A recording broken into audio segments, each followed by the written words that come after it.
Welcome to Newly Invested, the podcast that's all about the real, sometimes raw journey of real estate investing.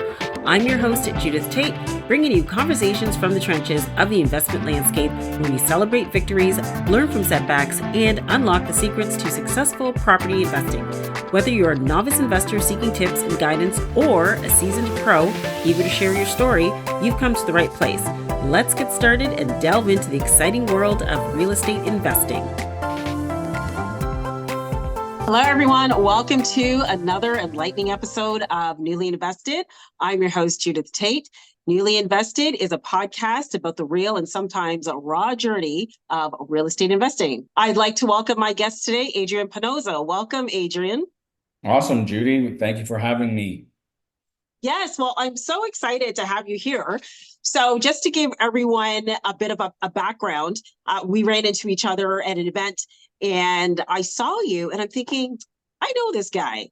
So anyways, got into talking and it turns out that Adrian, he's a former police officer like myself. And we were actually in the same basic constable training class in Elmer back in, it would have been January 98. Yeah, How cool is that? That's crazy. So of all the places to be in the world, we happen to be in the same investor conference. What was it, a couple months ago now? Yeah. Yeah, like maybe just kind of towards the beginning of summer, just after the summer started, right? And then, So we're in that same thing conference. We start talking to each other. I used to be a cop, you used to be a cop, and we figured out we were at the police college at the same time for basic training. Yeah. Crazy. That's spooky. That is so weird. And I just like, as soon as I saw you, I was like, I know him. I know him. I don't know how, but I know him. Yeah. And then we got into conversation and there you go. There you go. Awesome. Well, one thing I really love, because I left policing about a couple of years ago. And one thing that really warms my heart is when I run into other ex-police officers, retired police officers, and I see that they've moved on and they're doing and thriving in another business, something that's completely unrelated to policing. So congrats to you. Like, you're doing really well. So I'm just going to tell everyone all about you. So Adrian completed 21 years of policing and retired early as a result of the choices he made in real estate investing. He's now a full-time real estate investor and entrepreneur of multiple companies. He's the founder of Generational Wealth, Inc., an investment company that raises capital through joint venture partnerships to purchase investment properties. He's the owner of Investors Edge Construction Management, a full-service construction company that focuses on multifamily conversions and renovations in the Hamilton area. He also manages a high-scale, full-service property management company in the Hamilton area. His passion is helping others like him achieve generational wealth. He has created a proven model of success specifically to share with others through his buy, renovate, and refinance strategy. That's pretty awesome. Again, congrats on all your success, Adrian. Thanks so much. Yeah, it's been a long journey, but knock on wood, it's gone very well. Yeah. So tell us how you went from policing to real estate investing and managing a construction company and a property management company. How does that happen? Sure. So like everybody, I got involved 14 years ago because I wanted to create some passive income. Because I'm thinking I'm going to put my 30 years on the job with the police department. And after I retire, how am I going to, like, on a reduced income, how am I going to live the same lifestyle, so to speak, with a reduced income being on pension?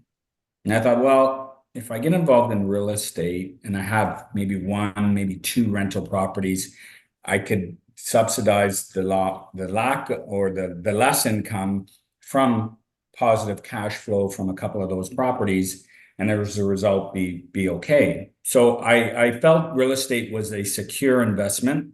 I'm not a stock market guy. I don't know how to play the stock market, and I'm more of a meat and potatoes kind of guy where I like real estate because I can touch it, the assets there, I could see it, and I have some control over it. So anyways, that's how it all started. I just wanted one or two properties, create a little bit of cash flow and passive income, and put my 30 years on the job, and that's it.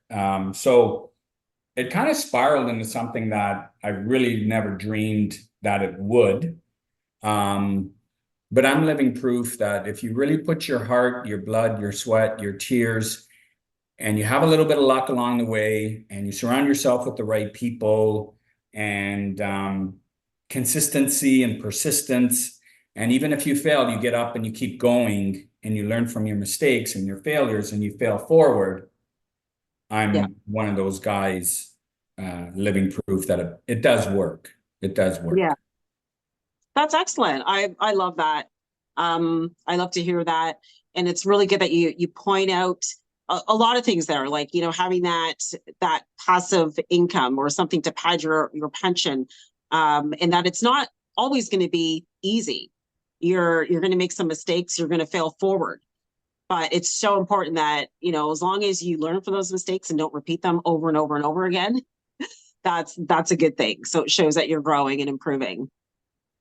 Yeah, So absolutely. So that trajectory, obviously, I continued to. I started with a home equity line of credit, right? I didn't have any yeah. money in the bank. I had a home equity line of credit. I used that to buy our first couple of rental properties, that were turnkey, and that's kind of got the ball rolling. And then I refinanced a couple of those first ones, pulled the equity out, bought two more. So now I got four properties plus my principal residence, and the bank said you're done. You're not Mhm. getting any more A lending because your debt service is at a peak. Yeah. And I still wanted to continue on, so that's when we started a joint venture and partner with different investors. And Oh. through joint venture partnerships, that's when it really, really took off. Um, Mhm. and we attracted people who brought capital, um, let's call it money partners and whatnot. And yeah, we were successful in that space, which ultimately, I guess it would have been probably about no, maybe 10, 12 years at it. I reached a financial point that I had enough passive income coming in from cash flow that I was able Mhm. to retire and leave the police department early in Wow. 2017, which is what, Wow. 7 years ago now? Yeah, 2017 is when I retired. And I think I told you this, but talk about how small or how coincidental some things are. So Yeah. when I got hired on the job, as you know, you don't get to pick your badge number, right? Uh-huh. It's just you're given Yeah. your badge number. Yeah. So my badge number was 2017, and I No left the police way. department in 2017. So it was almost meant to be. Like, how could that happen? It's crazy. But yeah, my badge was 2017 when I got hired, and I left the department in 2017. So um, quite a coincidental number there, but nevertheless, it wasn't until I left. So I had enough money coming in from cash flow. We were probably now, so we started to partner with people. So let's just say we were at 15 properties. On a smaller scale, triplexes, duplexes, fourplexes, stuff like that. And the cash flow was enough for me to say I could live on this, and I'm going to take the chance and the leap of faith and leave the 9 to 5, not that the police was 9 to 5, but Yeah. my full-time career, which Yeah. probably like yourself, it took a lot for me to do it. Like, and I got criticized for doing it from some friends and family because they thought you're crazy. We were making what, 130,000 a year with OT and court Hmm. take, pension benefits, but um, I I was in search, and people say, so why? Like, why did you do that? Because I wanted more to life, and I wanted freedom. As you know, being a former officer, there's no freedom. You're on roll call at 6 a.m. for day shift, night shift, court. There's no time freedom other than your days off. And then if you're in a bureau, like when I left, I was a D in drug squad. Oh, geez. You're getting called in on days off all the time, this, that, the other. You're on major projects. so on and so forth. So long story short, I was in search. I wanted freedom. I wanted time freedom and I wanted financial freedom. Yeah. And that's why I left and focused. I thought, okay, I'm making enough money I can live on just through passive income. How about if I dedicate full time to this, full-time real estate investing and really blow it up? And as intimidating as that was, I gave it a shot. And I've never looked back. And now we own an empire of real estate, I like Ah, to say, and the construction company and the property management company as well. good for you. Okay, so my question is, when you started in real estate, how did you know? How did you know what to do, or what like you said that you used a home equity line of credit. How did you know? Did you have someone guiding you, a mentor, or you just seen other people do it? Yeah, so I was working with a mortgage broker at the time who was also a real estate investor. And he, like back then, 14 years ago, I didn't know what a line of home equity line was, as you call it, the HELOC and all this. I didn't know Yeah. what that was.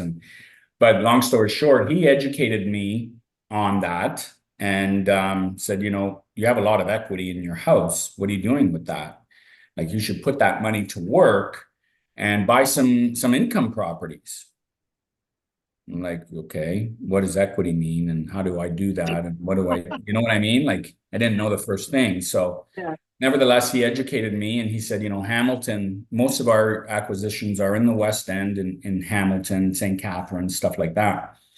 And he's like, you have a good market out there. We could take that line of credit and go to Hamilton and you could get a few rental properties. So, but then once we pulled the trigger and we bought, I was self-taught. I really was self-taught. Nobody in my family ever has done this. And Okay. I didn't have a mentor. 14 years ago, there wasn't, all these different coaching programs and this and that and all that stuff. And all this hype and stuff you can even learn on social media. There wasn't any of that. Or very little to any. But anyways, I was self-taught. I jumped in my own hoops. I learned, how to deal with tenants. I learned how to lease. I learned how to do this and that. And so I think I wouldn't change that, because some people say, would you change anything? And I don't think I'd change that, because it taught me the foundation of how to be a good landlord, how to be a good real estate investor. So now with my group of companies and our staff and our team, I can help them because I've been in the trenches and I've done it myself. Yeah. You know what I mean? Oh, that's really, really good. And I'm so admirable, or almost envious of that, because you started in a time where it was really good. You had to you had to kind of learn on your own, teach yourself, as you said. And I'm just starting my journey. I've been on this journey for about a year now, and I'm taking, there's never a waste when you're doing educating yourself, but I'm taking courses and coaching and doing a lot, like going to conferences, just anything I can do to educate myself, because here I am, I've already left policing, Right. I'm at the age of 50, almost 51, and I'm starting this new career. And right now seems like a very, I don't want to say difficult, because I don't like to put that energy out there, but it's just a very different time to be investing with everything that's been happening in the market. It's not easy. I remember, oh gosh, talking to neighbors who, they bought their houses back in, I don't know, 1980, and they paid $80,000 for it or something. It's like, these are crazy times right now. So Yeah. I feel that there's so much strategy, and there's not a lot of room for error, because it could cost you a lot of money. Oh yeah. Especially if 100%. Yeah, especially if this is your main source of income now, right? So it can Yeah. cost you a lot of money. So that's really good. Yeah, I So learned, and things were a lot easier back then. Like you said, the market was yeah, different. Prices were different. Interest rates were different, right? yeah, So it was easier. It definitely yeah, was easier. But nevertheless, self-taught, pretty much self-taught of everything. And I've learned a lot. I've made mistakes that have cost me money, but nothing overly major. But yet I've learned from those mistakes and I've moved forward. We now, like I said before, we now own 460 units, doors, Wow. in 14 years. We have the in-house construction company. And the reason I did that was basically everything we buy is value add. So I'm buying, we, meaning my partners and I, we're buying value add buildings. So everything Yeah. is structurally sound, but cosmetically, they're a disaster, right? They need Yeah. floors, bathrooms, kitchens, doors, paint, windows, roof, furnaces. They need it all because the houses have been neglected, but they're still structurally sound. So based on everything we buy needs work, I decided to bring the construction component in-house and hire our own team that I could rely on and perform the renovation. So I'm not really relying on some Yahoo off Kijiji who's going to take your money and run Yeah. and not finish the job and all this other stuff. So I brought that in-house, and same as the property management company, it's all of our units. And the property management company just services our units that we own, and we have enough to keep them busy. And most investors that invest with us and work with us, they like the fact that everything's in-house.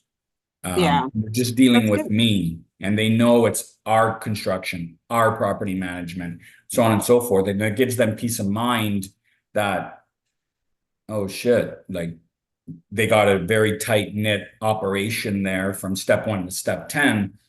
Mhm. Everything's in-house, and we're not relying on other people, so to speak. Yeah. That's really good. So Yeah. for someone, for someone who's just starting out in real estate now, would you say that they should use a HELOC, or they should go right to JV partnerships? Or what do you think would be the best first step for them? Wait, yeah, I like using HELOCs. And it's a cost of doing business. Some people say, oh, but there's so much interest now and this and that. There'll always be an excuse not to start, Hmm. right? True. There's always Yeah. going to be excuse to not start or put it off or this or that. And you got to really take action. And if you have access to that, as I call it, sleeping money, that Oh, equity in your home, why I like not that. use that to get started? Because if you don't take that first step and take action, you're going to be that guy sitting on the sidelines, forever and ever. And you see them at these conferences and meetups and investor groups. And then, hey, how's it going? Did you ever end up pulling the trigger? What did you buy this year? Nah, it's still just waiting to see. And, they got all the same bullshit excuses. But had I made all those excuses when I started, I would still be pushing a cruiser, so to speak, That, and yeah. own my primary res and whatnot. But I jumped in with both feet, and yeah, I'm a firm believer. Long-term wealth in real estate, you can't lose, Yeah. right? There may be some bumps along the way, like we're going through right now, but the longer you leave your money in real estate, everybody knows somebody that, had a house for 30 years and it's quadrupled in value. Yeah, Everybody knows exactly. somebody like that. So anyways, I'm rambling. Sorry, back to you. Oh no, that's that's okay. I love it. All right. So you mentioned well, basically taking action, and then you go to these conferences and you speak to people and realize that they're in the exact same spot that they were probably a year ago. A lot of that it's because of fear. And they do a lot of procrastinating is the term that I use. Yeah.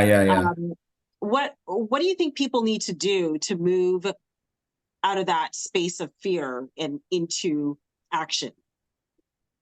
Yeah, good question. I would surround myself with people that have done it before. And you know what?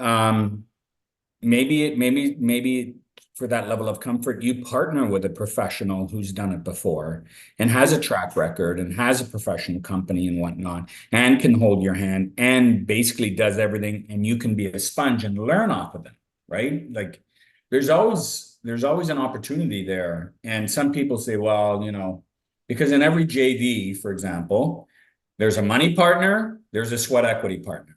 Yeah. If you're partnering with somebody in the business, I'm not talking, if you partner with your brother or your father or your aunt, that's different. You're going to bring 50% of the money. I'm going to bring 50% of the money, and we're going to figure it out together. There's nothing wrong with that. But if you're partnering with somebody who's done it time and time again, he's bringing all this experience and he's a professional, and that's never going to happen.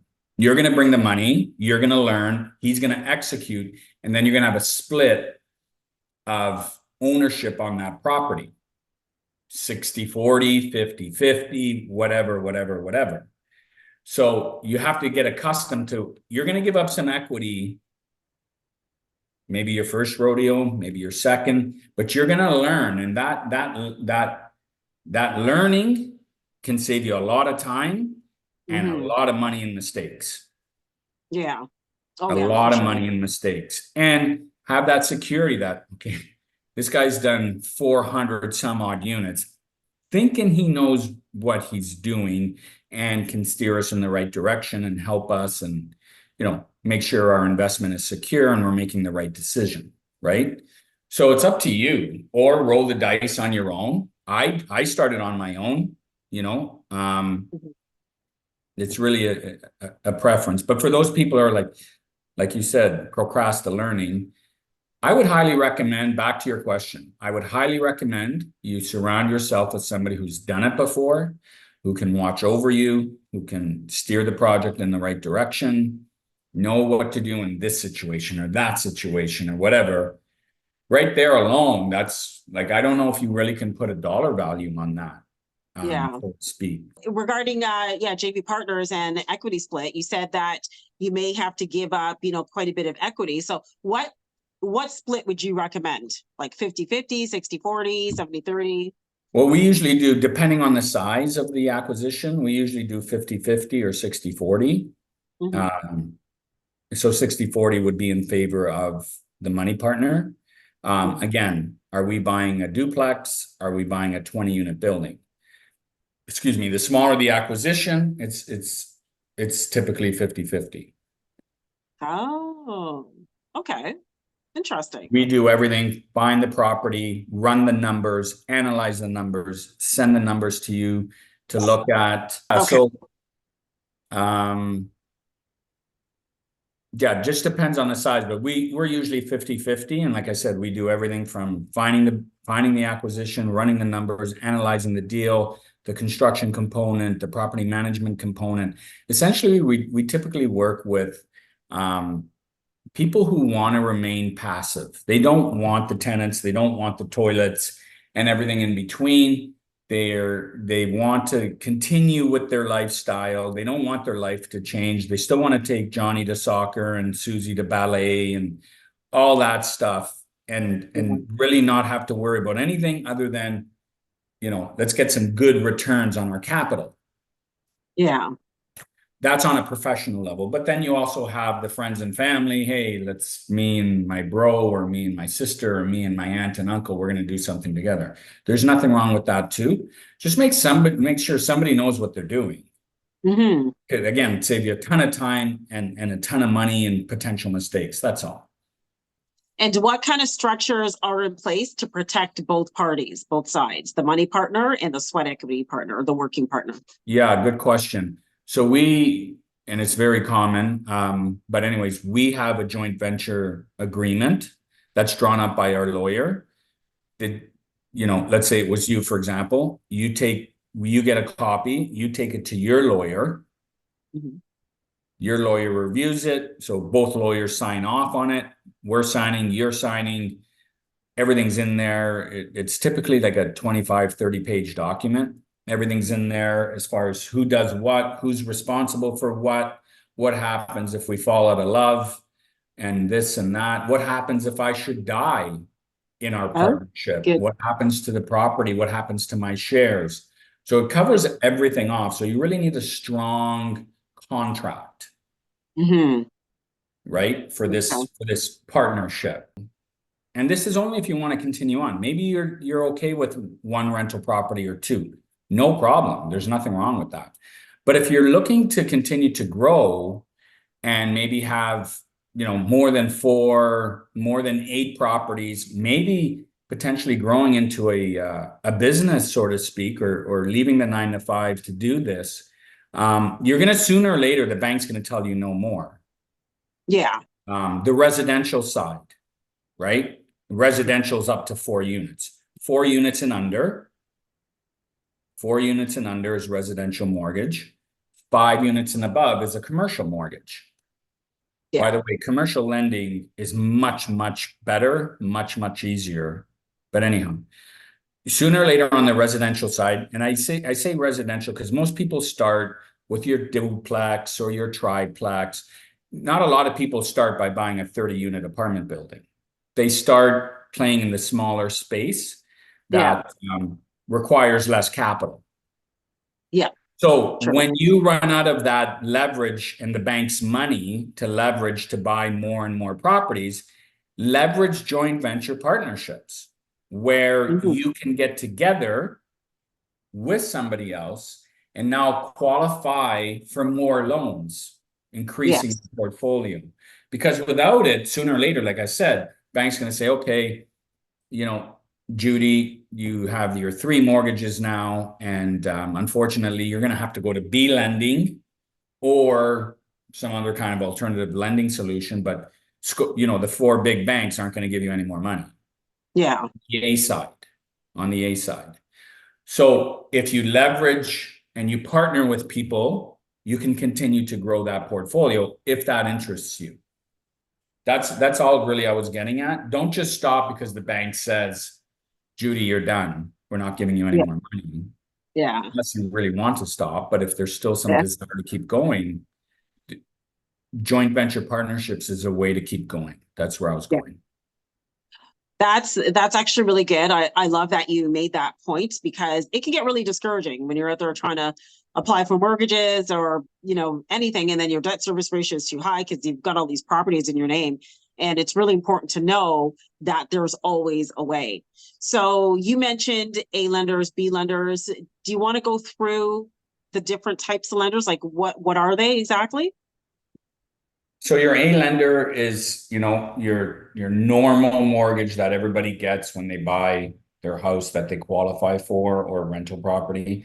And they call it the A side. Very straightforward.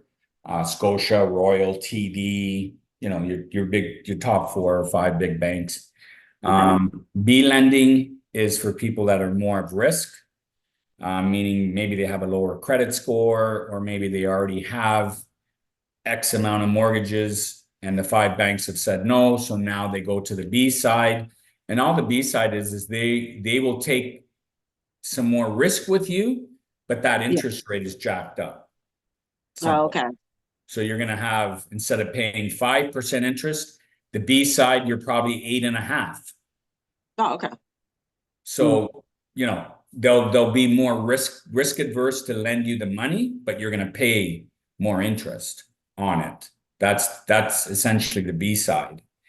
And then you have private lending where you have people that will,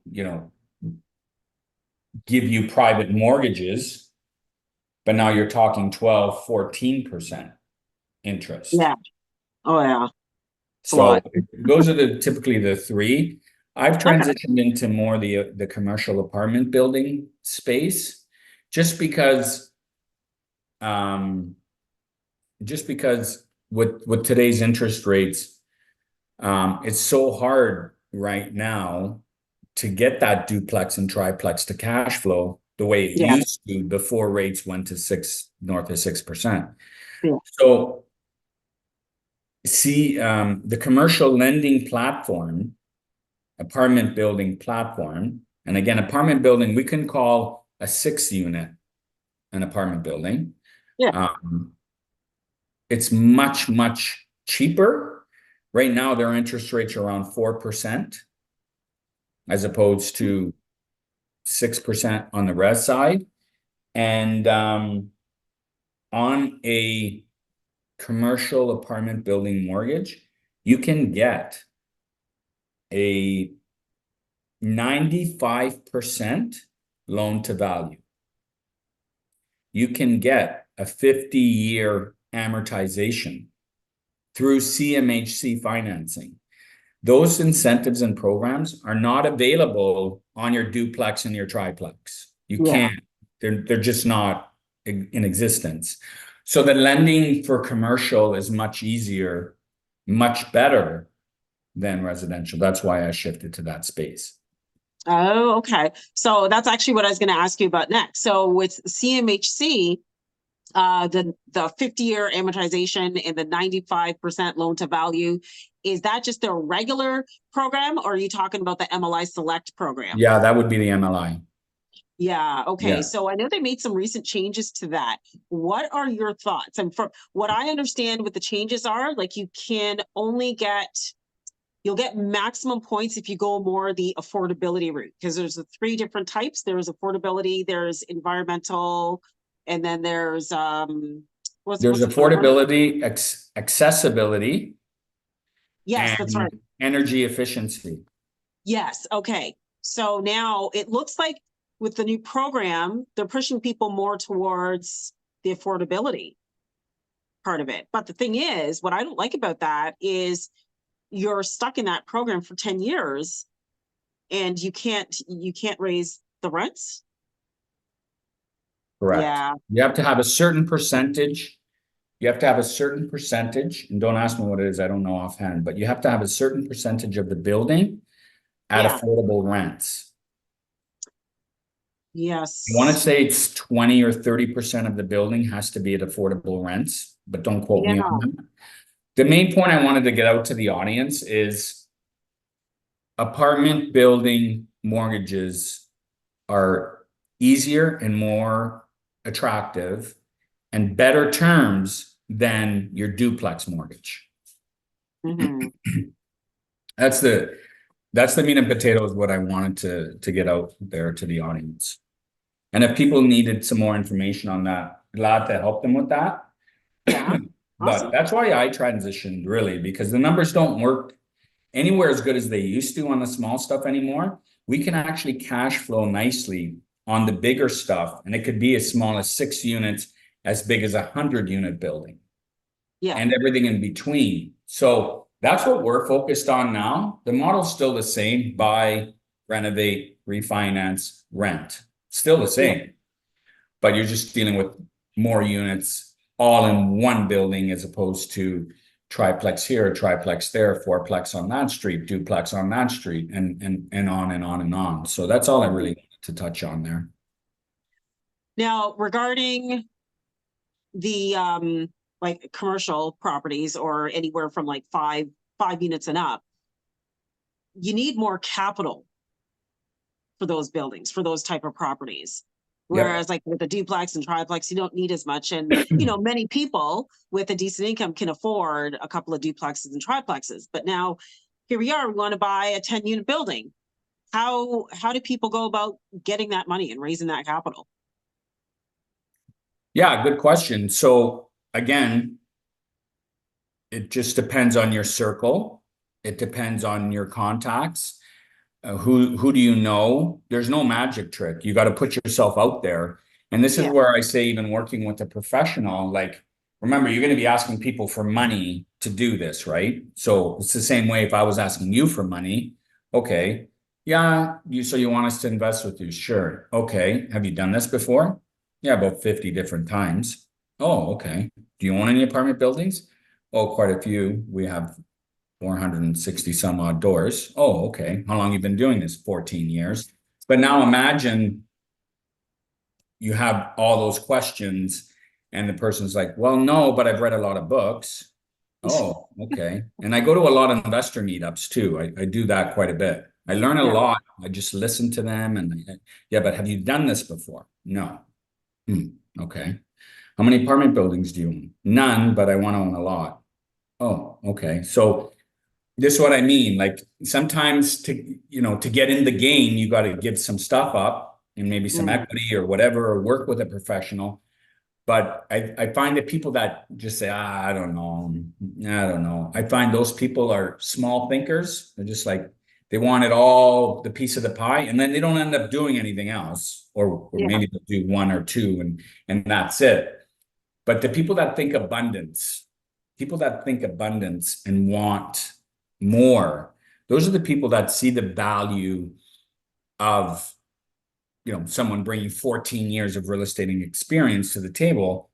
There's the value. And someone once told me, don't always worry about what it costs. What you need to be even more worried about is, what value is it? What value is that bringing to your life, to your business? Put aside what it costs. It's like you go to a fancy restaurant and you leave and you spent $500 for two people. And you're like, that was really expensive, but holy shit, was that good? Yeah. And you'll never forget that meal because it was so, so good. You can live with it, right? But then you go and you spend $500 and it was absolutely terrible. Yeah. Right? So focus on the value. What value is that person bringing to you, your business, whatever? And then if you think the juice is worth the squeeze, then do it. But people sometimes are so hung up on, oh, hey, I don't know about that. Yeah, but can you do it yourself? Can you do it yourself? No. Okay. So reevaluate what you can do and what you're bringing to the table, I guess. Does that make sense? Oh yeah, that makes perfect sense. I was actually going to add to that and say it's not just about the value, like someone else's value, but it's also about your value and what you can bring to the table. Like you might not have the experience of, closing on a 20-unit property, but you might have a lot of experience in other areas of business or even in life. And I think it's so important to lead with that value when you're making those connections. Like, no, I don't know how to do this, but this is what I can do.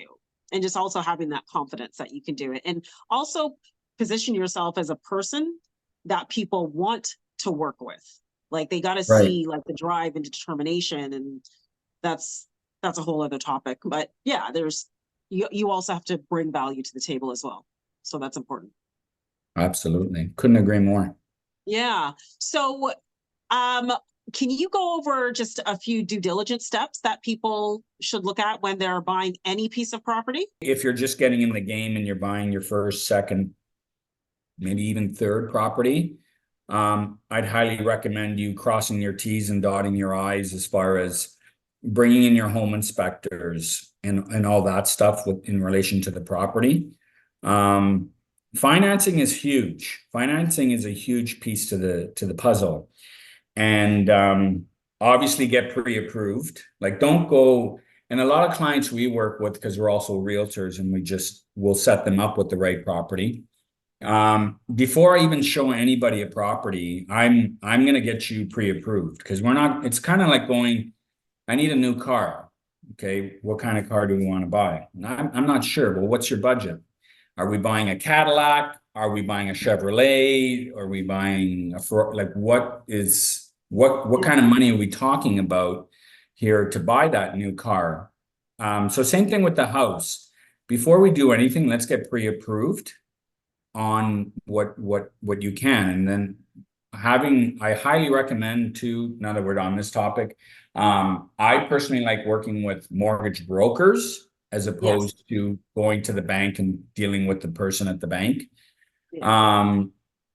I find they have many more options, and I find they're a lot more knowledgeable because they're involved with all kinds of different products. You go to TD Bank, he's just talking to you about what TD can do for you. That's it. Nothing more. It's like if you go to a Honda dealership, they're just going to sell you a Honda. They can't sell you a Beamer or whatever, but nevertheless, really, really work with and if it's an investment property, you need to work with an investor-focused agent. You need to work with an investor-focused mortgage broker. And and on and on. Make sure these people are investor focused in their careers, right? Everybody will take your money, whether it's a mortgage broker, a realtor, whatever, because, oh, yeah. But ask the same questions. You know, I like when people ask me as a realtor, well, everybody knows obviously what we do, but I would ask my realtor, do you have any rental properties yourself? Mm-hmm. You know, do you know what market rents are yourself? Like, do you have any tenants yourself? What are market rents right now for a 2-bedroom, whatever, main floor unit? What is this? What is that? Ask those questions. You know, how many rental property, investment property deals have you done? And so on and so forth. Anybody will sell you the house because they get their commission and they take off. But I want to work with somebody that does this full time, and they're in the investment space. Ideally, even themselves. Yeah, I'm a real estate investor. Yeah, I have, 5 rental properties, Amazing. Yeah. And Excellent. obviously your inspections are huge. So, and be careful if you're buying properties that need, TLC, because there's so many shady contractors. Unless they really, really come highly recommended by a really close friend or family member, just be careful with that. Do a ton of due diligence on your contractor you're going to hire. Ton of due diligence. That would be my advice. All right. Wow, lots of expertise here. I'm sure we could talk for another 5 Probably hours. another hour. Yeah. So I'm just going to move right into the lightning round questions, and these are just fun questions just to get to know you more. Okay. All right. So first question, if you had to do it all over again, would you do anything differently and why? No, I don't think I would do anything differently because, like I mentioned earlier, being in the trenches myself when I first started taught me so much. And I know the business because I've been in those trenches, so on and so forth. So really, no, I wouldn't do anything differently. Okay, good. What's your superpower? My work ethic. Awesome. Okay, what's your kryptonite? Oh. Oh. I've never had that one. Yeah, I know, it's a good one, eh? Yeah. Can we come back to that? Yeah, okay. Let me see. What's one book that significantly influenced your real estate investing career? Why and how? Grant Cardone, Be Obsessed or Be Average. So it's Oh. all about being obsessed with everything you do. And especially when I left the police department and became a full-time real estate investor, I've been obsessed with success and perseverance and consistency with my efforts and my work. So that book really just talks about being obsessed and making it happen. Or be average and there's nothing wrong with being average if you're content with that. There's really nothing wrong with that, but I wanted more. I wanted more than just to be average. Good for you. I wrote that down. I'm gonna look that one up. That's the type of book I agreed. Yeah. Be obsessed or be average. Good. Do you want to go back to the kryptonite question or just leave it? I think my kryptonite is sometimes I don't know how to say no, and it gets me too deep into shit as far as so many people now have all these opportunities and I try to do too much and say, okay, well, let me look at it. Okay, yeah, we can talk. Okay, this and okay, that. And sometimes I try to I can't say no because I just like helping people in that regard. And it puts me so behind in what I need to focus on, as if I could just learn to say, you know what, I'd love to help you right now. I'm way too busy. Call this guy for example, right? So it just kind of puts me further and further behind as opposed to focusing on what I need to focus on to for what I need to do. So I need to learn more, not learn, but I need to more sometimes just say, I can't. I can't. As much as I'd love to right now, I just can't. But I feel guilty, and I need to know how to do that or do that more without that guilt. If it doesn't work, and you know what, I love to help people, but if it's something that's going to take up time and distract me from what my purpose and my goal is, no. But I'm also really good at connecting people with someone else who can help. So that's a good trade-off. So that's what I do. If I can help you, I'm all yours. But if I can't, and it's no, sorry, and I don't feel guilty because it's just what it is. It is what it is. Business is business. Yeah. Anyways, well, this was excellent, Adrian. Thank you so much. Thank you for your expertise and just sharing your time with our audience. Yeah.